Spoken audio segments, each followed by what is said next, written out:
Okay. All right. Thanks, Emery. So, hi, everyone. Thanks for taking some time out of your Tuesday night to spend some time with Emery and myself as we go over some important information that you as an adjunct should have about your rights to filing for unemployment. So, I'm going to get my PowerPoint up and running for you. 1 second.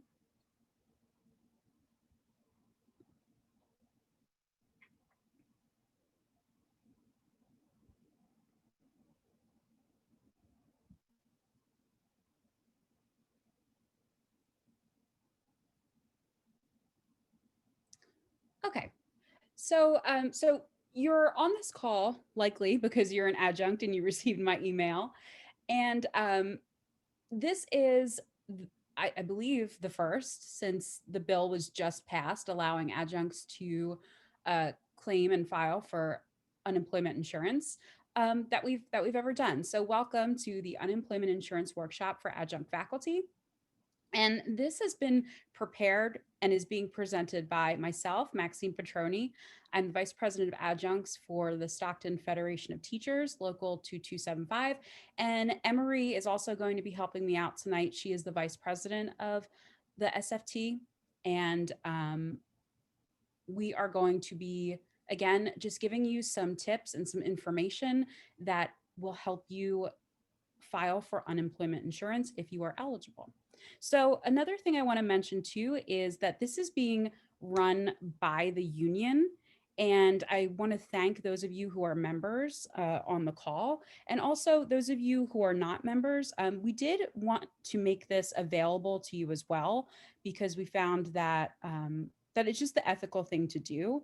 But do consider becoming part of the union, because we are running workshops like this that help you learn your rights under the new contract, and just anything will keep you up to date on anything regarding filing for unemployment. Okay, so background information of how you or why you can apply now, and our role as Stockton Federation of Teachers in your filing for unemployment. Okay. Max, did you advance the slide yet? Because I'm still seeing the cover page. Are you seeing background information? I'm not. Not? Okay. Sandra, can you see background information or the cover page? I'm still seeing the cover page. Yeah, Max, see if you can just reload the play from the beginning, perhaps. Try that again.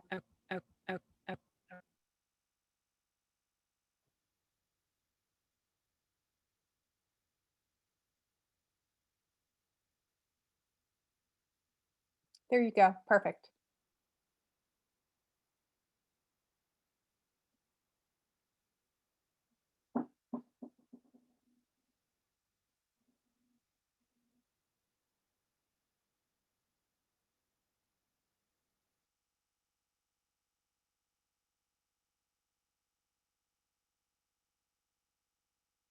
I can see it, but I can't hear you.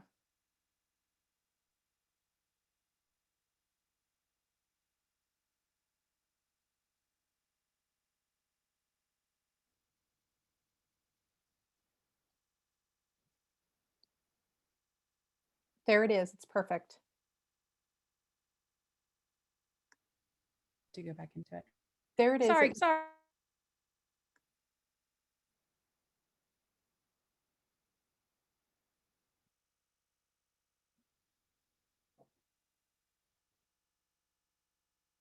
Everyone, thank you for your patience with our technological glitches.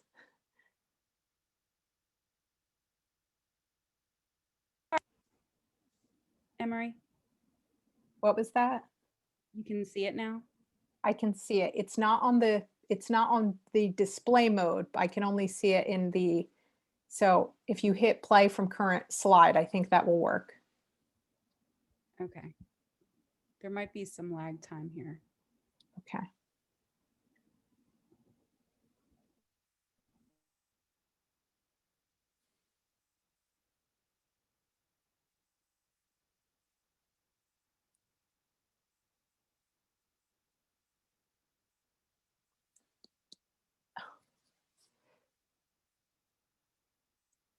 Oh, but now I can't hear you. Hold on, Max. I'm going to try something. I'm going to stop your sharing for 1 second. Max, I'm going to try to share it from my computer. Perhaps my Wi-Fi is acting a little better. I'm not sure if you can hear me. Can you hear me, Max? Oh, technology. Can you see it, Emery? All right, what I did was I stopped your sharing for a second. And I think what I'll do is I'll share it from my screen and Okay. let you talk over it. So that way Okay. we Thank you use, so much. no problem. I'm just Sorry loading about it up that. right now. No, no problem. I understand all of us are using, like, straining our broadband so much to make it work. So Yeah. And thank you all for understanding. So I can actually I'll just wait until Emery can. almost there. It's loading right now. Okay. Okay. So here we go. And now screen share. Okay.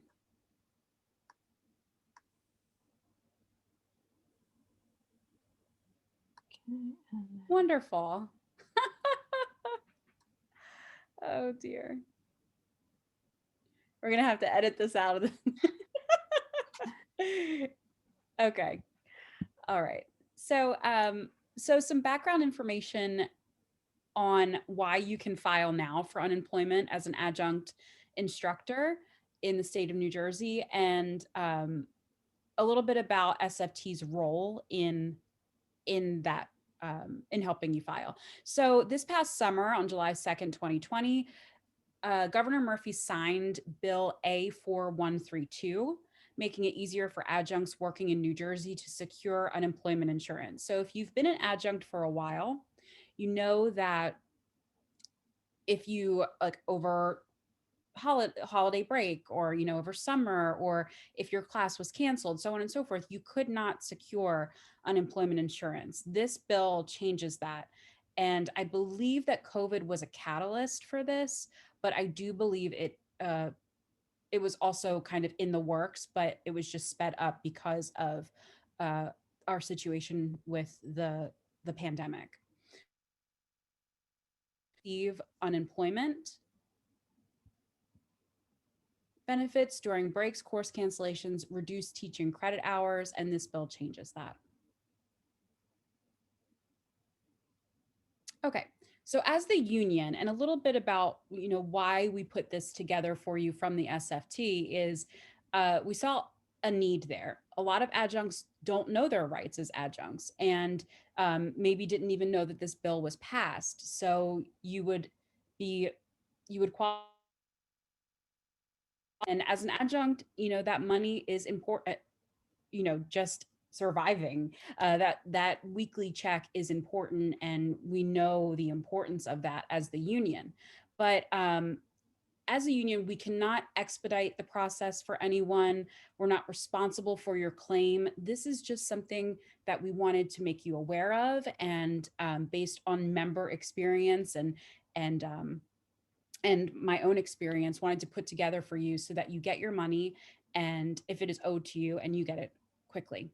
So as a union, we can provide information to claim based on data and experience, use the best of our knowledge to answer and research your questions, and keep you up to date on information. So I will be sending out information to all adjuncts at Stockton. So not just members of the union, though thank you again for your support, um, to update you on questions and information regarding unemployment.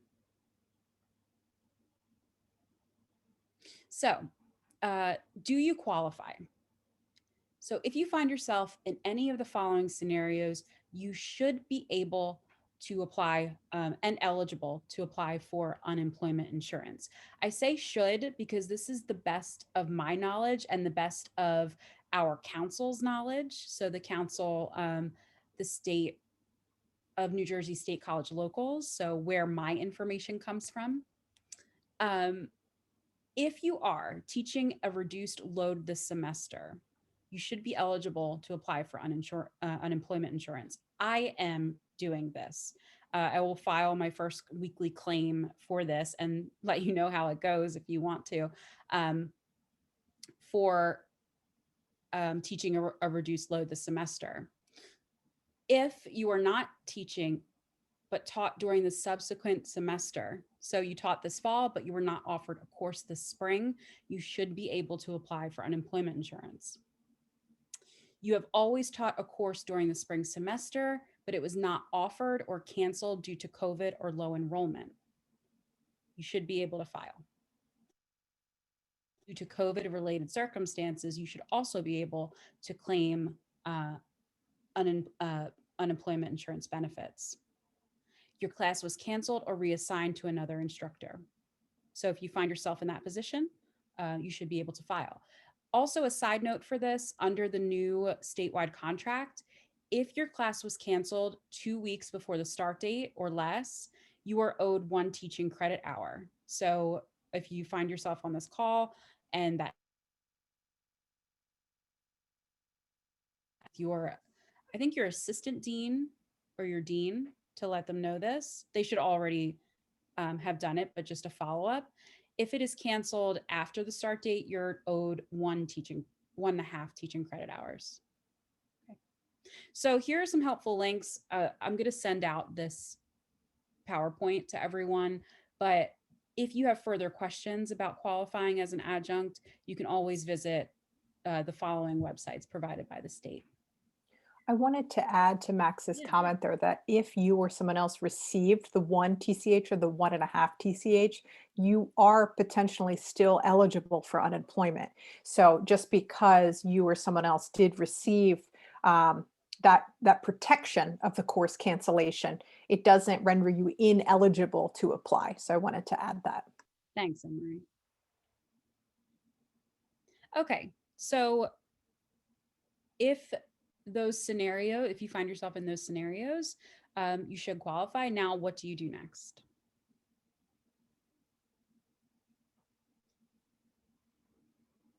Okay, so again, the union negotiated under the statewide adjunct contract from 2019 and to 2023, Article 13H, which means that you have the right to request documentation of employment status from Stockton University's Department of Human Resources if you taught for the university during the immediate preceding semester. So you taught this this past fall, you can request a employment status letter. This is important because you can say you're filing on however you file, but you can include it in your application for unemployment so that they know that you were not offered a course or only offered 1 course, so on and so forth. So this documentation, we've set up like a pipeline between the union and HR. So you email Dawn. How do you say her last name, Anne-Marie? Channel. Channel. Okay, it is Channel. All right. So Dawn Channel at stockton.edu, and she is aware of the protocol and within 10 calendar days of your request. So that is the length of time that the statewide contract specifically says that they need to get you that letter within that time. But I'm sure, she's super on top of it and she'll get you that probably sooner. If you feel comfortable, you can also CC me on the email, just so I'm aware of what you're doing. And my email address is right there. Okay. So that is your right as an adjunct. If you live out of state or you don't have a New Jersey driver's license or ID, you must apply for unemployment insurance over the phone. So you cannot create an account online through the unemployment portal. All right. So here are a few tips that will help you with applying or, creating an account over the phone. So the first thing, out-of-state claims, you must use the following number and you must be calling from a phone that has an area code out of state. All right. Then the next three numbers are for designated areas in New Jersey. So if you're filing, if you're living in northern New Jersey, so on and so forth, you call the respective numbers. However, I believe you can call any of the numbers and create, yes, and create speak to a representative. It does not need to be your designated area. So one thing to say is that agents are working on claims 7 days a week. So they're around the clock there. Uh, and it might be a little frustrating getting an agent on the line, even though they're working very hard. All areas for us have been impacted, as I'm sure you know. So the Department of Labor is um, the New Jersey offices are no exception to that, and they're working hard just as we're working hard. So have some patience here. Keep calling and stay on the phone. So even if the option is to wait, set your phone down if you have the time, and put on a show or whatever and just have it on speaker and just wait for an agent to pick up. Emery, I don't know if you wanted to add to that. Sure. As someone who has also called myself, the longest wait time that I or other faculty have reported is around 22 to 25 minutes. So that is a long time, but I'll be honest, I just put my cell phone on speaker and I make breakfast, I tidy up, I do whatever. So I just do something else while that's happening.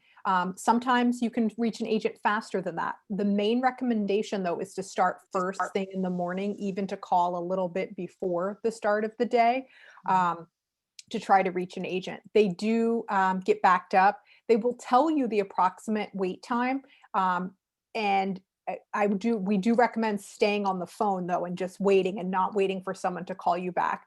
The challenges with having someone call you back is that some members have reported that you don't receive a callback number, or if you miss that callback, they don't call back again. So if you happen to have your phone on silent and not hear it, you've just missed the opportunity to talk to an agent. So it's better to just stay on the line. Perhaps you have a phone where your minutes are infinite anyway. If you don't borrow someone else's that does, so that you're able to just leave it as you wait for an agent. Yeah. Thanks, Emery.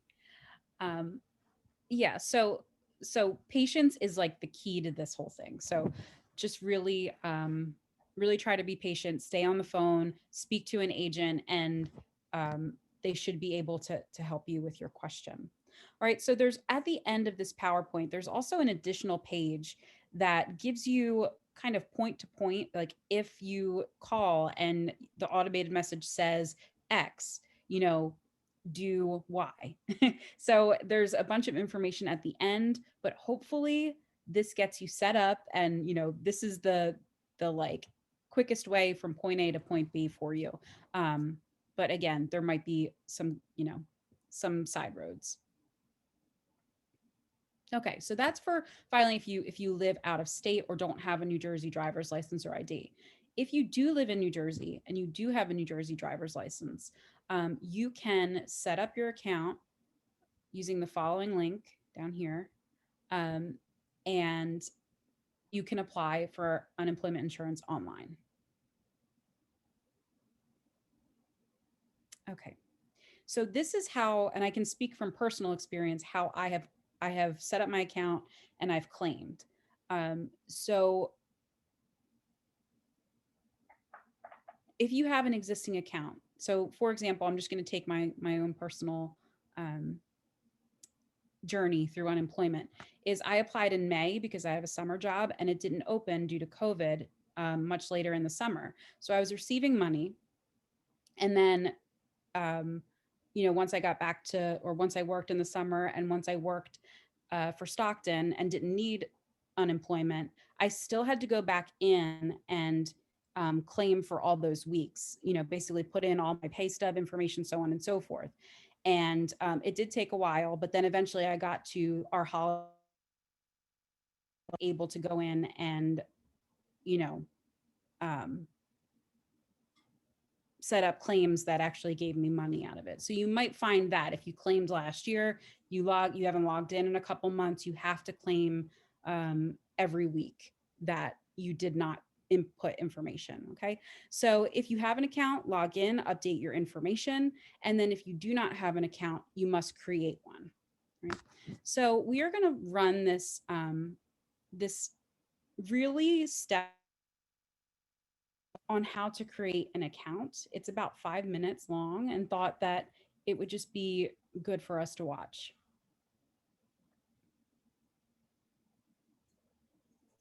I will take us there momentarily. Thanks, Emery. No problem.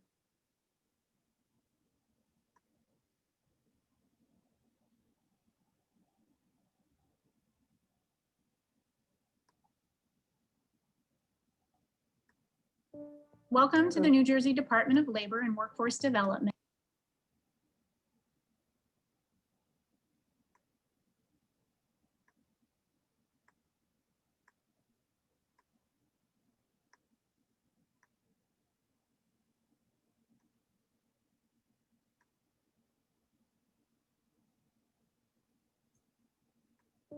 Welcome to the New Jersey Department of Labor and Workforce Development Guide to Creating an Account for your Unemployment Assistance Application. To create an account, you need access to the internet, your personal email address, and basic identifying information such as your name, date of birth, and social security number.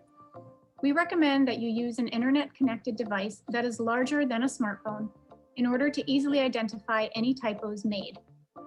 Please set aside 30 minutes to complete this process and have a pen and paper nearby to record your email, password, and security question responses. Type into your web browser myunemployment.nj.gov.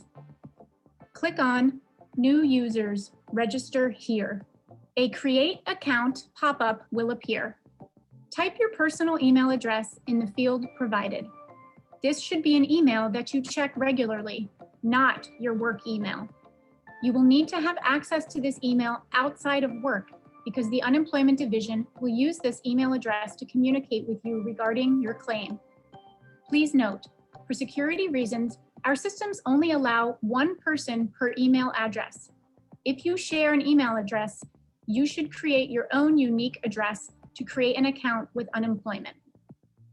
Once you have typed your email address, click Send. Next, open another tab in your internet browser and log in to your personal email account. You will receive an email from ui-no-reply@dol.nj.gov with a link to verify your email address. Please add this email address to your safe senders list to ensure it does not get flagged as junk email. Open the email and click on the account verification link to complete the initial registration process. You must click on the emailed link within 60 minutes of it being sent to you. If you don't click on the link within the 60-minute time frame, the link will expire and you will have to start the process again. When you click on the link, you will be taken to a web page where you will be asked to provide your first and last name. If your name changed recently, it is recommended you enter your name exactly how it currently appears on your driver's license, if you have one. Your date of birth, your social security number without dashes, your phone number without hyphens. Again, do not use your work phone number. Email address. Use the personal email address you used to register your account. Enter all the information manually.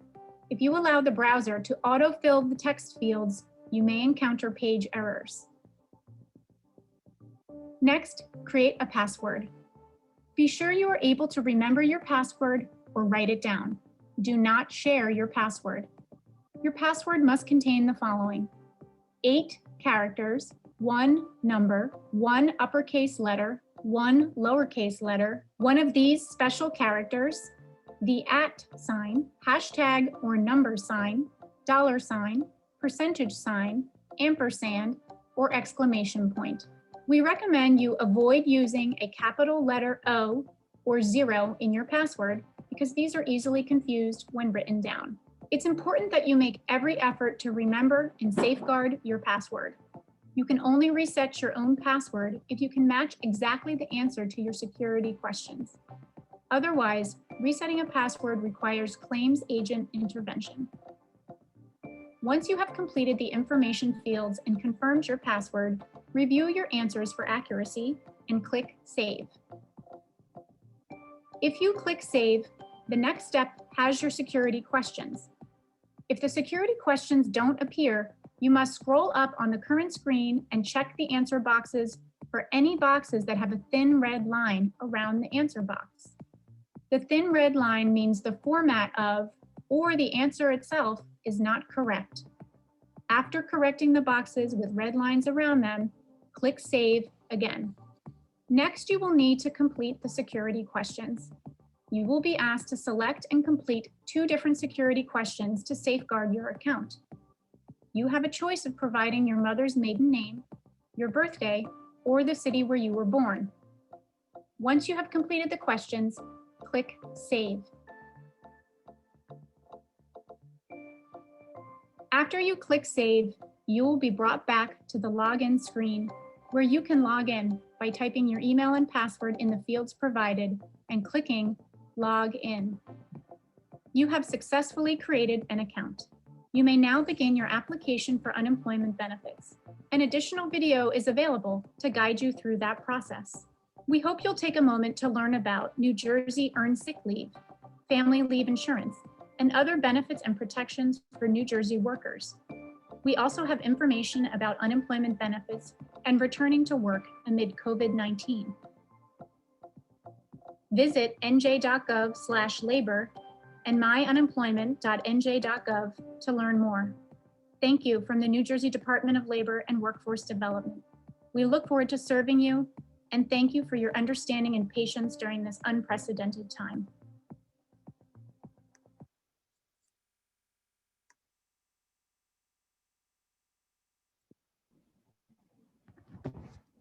Thanks, Emery. So also in the PowerPoint, there are creating an account and sorry guys, creating an account and then filing for your weekly claim, so on and so forth. So you can see a guide to applying for a claim and then certifying for weekly benefits. And the other videos are a little longer, but that video at least just gets you set up with creating an account for applying. Okay. So once you have created an account, and forgive me for those of you who have applied for unemployment insurance before, but once you've created an account, you must go to the latest schedule for claiming benefits. It's usually updated weekly, and there's a half-hour time slot where you can apply on a certain day. So for example, 5:30 on a Friday, where you can apply for unemployment insurance that corresponds with the last 4 digits of your social security number. And that link is here, but it's also pretty visible on their website. You can find that. I want to clarify. So you actually are certifying with this schedule. So you input the claim first, and after the claim has been processed, then you can certify. So that's the language the Department of Labor uses, just so that you're not confused of which are you doing. So you input the claim first, and you will typically receive an email or a paper version. Where's my paper version here? I have it. I will not let you see my information, but you do get some information from unemployment here. I'll hide my numbers, but you get some info. Oh, look, Sandra has one too. All right, so you get some information from them, and then you'll know about certifying after that. So this schedule is for certifying the claim that you've already made. And if you miss your half hour, there's another period that night where you can do it. And then there's also time on the weekend to do it. And if you miss it again, guess what? You can certify at a later date too. So if you just happen to be very forgetful, the Department of Labor is pretty patient with you. So again, be patient with those representatives who are CWA employees who are working hard to answer our calls. Thanks, Emery. Okay, so you claimed. What happens next? You should receive an email from the New Jersey Department of Labor confirming this. So once I submitted my claim, I received an email directly after that they received my application. And then I received an email maybe a couple hours later saying I could not file at this time. So we'll get into that in a second. But you also might run into, Emery had brought up a great point that you might not receive an email. So if you don't receive an email after you submit your claim, go back and use the numbers provided to call and speak with an agent. So that is going to be the default answer that I give with a lot of this is if something happens, the default is to go to a number and call and get an agent on the phone. Go ahead, Emery, sorry. There's also a spot on the Department of Labor website where you can check on the status of your claim. And all you need is your social security number, your name, and your birth date, and it will tell you whether it exists at all.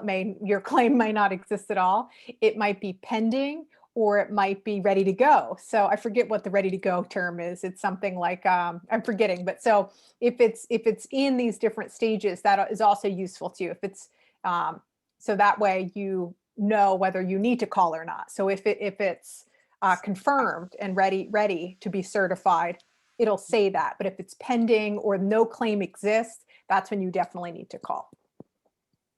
Okay, thank you. But ideally, you will receive the confirmation email and an additional email later that day that you can start filing, or you can start claiming weekly, certifying weekly. I'm trying to use the correct terms here, Emery. You will receive an email after that saying that they've received your weekly certification for benefits. And then ideally, a few hours after that, you will get another email saying, okay, you've been approved and your check or your direct deposit will arrive within X amount of business days. Okay. So you're looking for those two emails after you have already been approved for your, you've already claimed and you've certified for weekly benefits, those two emails you're looking for. Again, if you only get one and it says you cannot file at this time, that's kind of coming down here on the screen, or your claim was denied, go ahead and you, like Emery said, you can check the status of your claim, but call. I called, reached a representative, and they were very helpful in getting me the information that I needed. Okay. So another thing to remember, and this is kind of what Emery was pointing to, is that if you are owed money, you will receive it through back pay. You just need to be patient and you need to fill out all the information, dot your I's, cross your T's, all of that, and you will get a lump sum. So this is what happened with me. I couldn't file at this time, so on and so forth. They fixed the issue, and then I got 2 lump sum payments. So you will get your money eventually. Okay. All right. So that is taking you kind of through soup to nuts, how to get an account, how to put in your claim, and then how to certify weekly if you are out of state, or if you don't have an ID, or if you are in state and have a New Jersey driver's license or ID. These are the 2 ways that you would file. And I want to open this up to specific questions. Emery, can you just go to the next slide, actually? Okay, so at the end of this, we're not going to go through this, but this is available to you. Roger Jackson sent this out to the SFT member for how to file on the phone. So if you receive a certain message, you do this next, so on and so forth. So read through this at your leisure. So we are going to, Emery, did you want to record a few of the questions?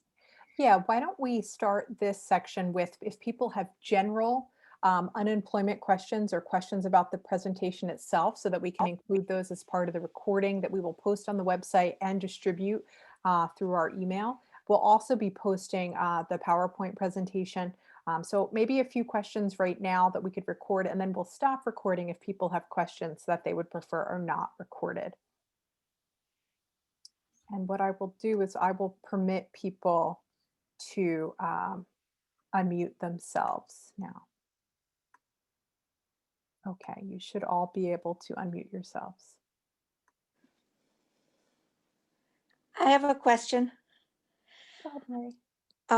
I read the statute and it says that the university or institution where we are an adjunct submits a list of adjuncts who they do not expect to reemploy the following semester. My question is, will Stockton notify us if we are on this list? And if we're not on the list, does that mean we can't get unemployment? That is a great question.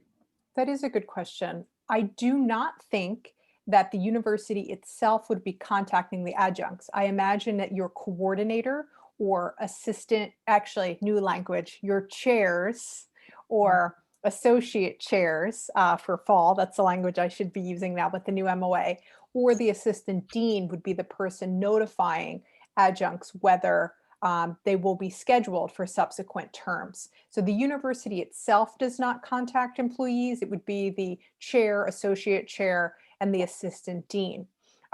So at that point, though, if you are not being offered a class for a subsequent term, such as the fall, for example, one would still be eligible for unemployment. In fact, all of you would be eligible for unemployment in the summer as well. And that's very important to understand. If you have been teaching in the spring term and then in the fall, you are unable to teach at Stockton, you are eligible to apply for unemployment.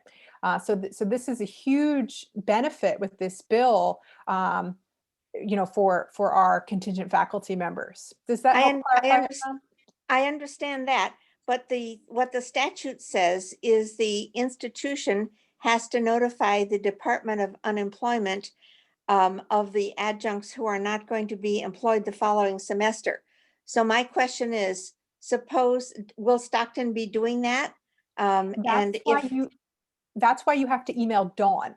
Dawn is the one who provides you with the verification that you are not employed. That's what that particular thing is. Okay, and one other question. Adjuncts, of course, are only allowed to teach 3 courses, despite many efforts, at least by me. And my question is, in the fall semester, I'll be teaching only 1 course instead of 2. So I understand from what you've said, that would make me eligible for partial unemployment.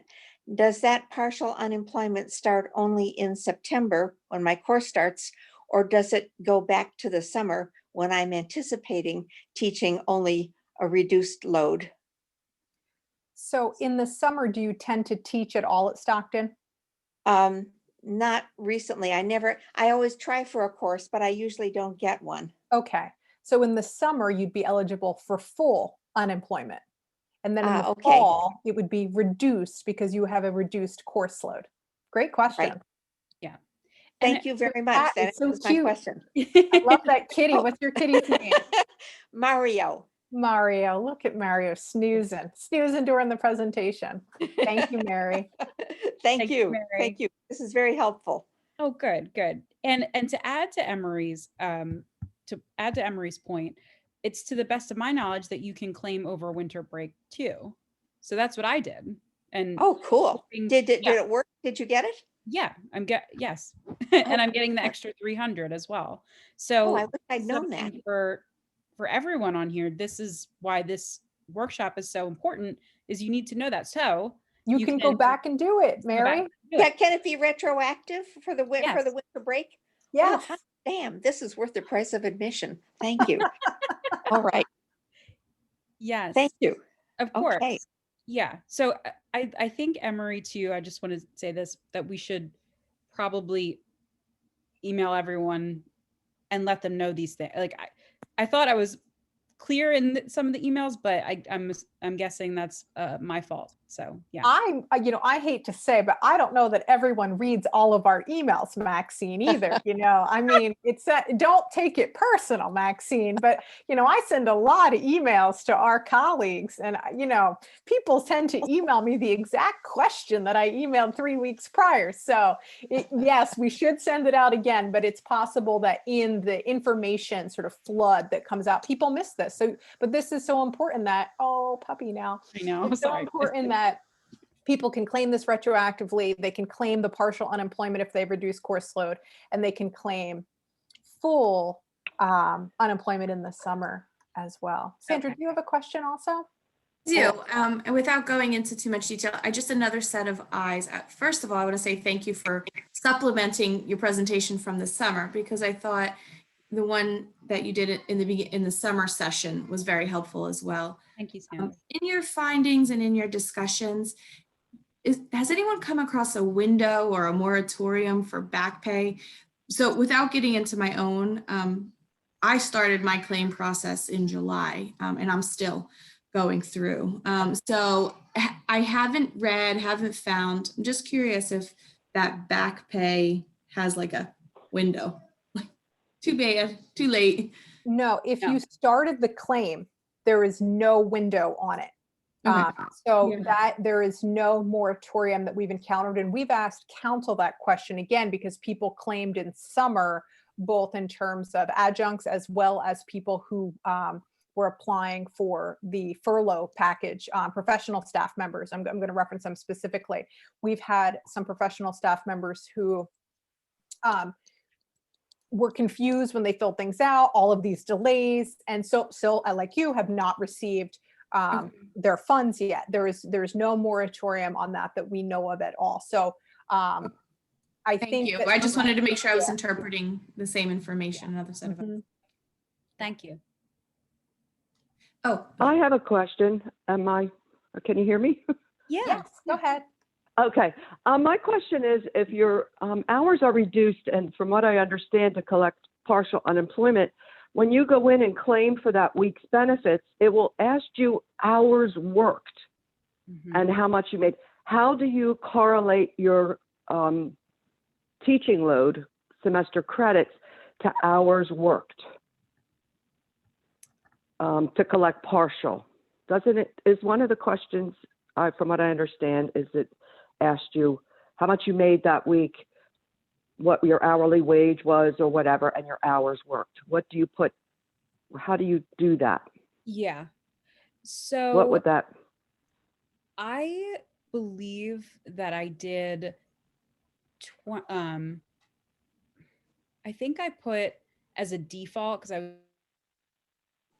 was but Can you repeat that, Max? You cut out. oh, okay. I put 20 hours, and then I broke down my pay and just kind of isolated it over, just kind of did all the math, and then just put 20 hours equaled X amount of dollars. That's just my personal way of doing it. Emery, do you have any Okay. other? I think that's a smart way to do it. I'm sure there are other ways. Sandra, did you have another recommendation too? When I've actually asked that question on one of my phone calls, and they had just told me to actually add the hours that I could claim. So if, say, my class runs from 6 to 7:50, I just claim those shy of 5 hours per week. I would recommend you claim much more than that, because I anticipate you grade and prep and answer emails. Yeah, so and then I started adding in. So I think for my weekly average to certify, I put in eight hours. I mean, I didn't, but Okay. just so as to not show kind of how that goes, because they had asked me, well, what are the actual times that you're teaching? So I added that, and then I said, but for the same reason, I grade and respond to email. So it was just the one for that one semester as an adjunct. That's kind of what they had mentioned when I called. Does that answer Okay, your thank question? you. Yes, it does, because again, it gets kind of confusing because we're not paid by the hour. You're paid by the credit hour, which is, Yeah. The one other thing you can ask is to actually ask how your assistant dean codes your timesheet. So none of us input our timesheet, but professionals are, we do have timesheets, just none of us put them in. So you can Oh. ask your assistant dean of your school how your timesheet is coded, because that will tell them that's how many hours are in the actual timesheet. So that is another option. You can email your assistant dean or whoever the school support staff person is who inputs the timesheets. And if you don't know who that is, email the assistant dean to ask. So that's another option for you as well. Okay, great. Thank you. Yeah. Kim, go ahead. I'm going to stop recording in case other people have questions, just in case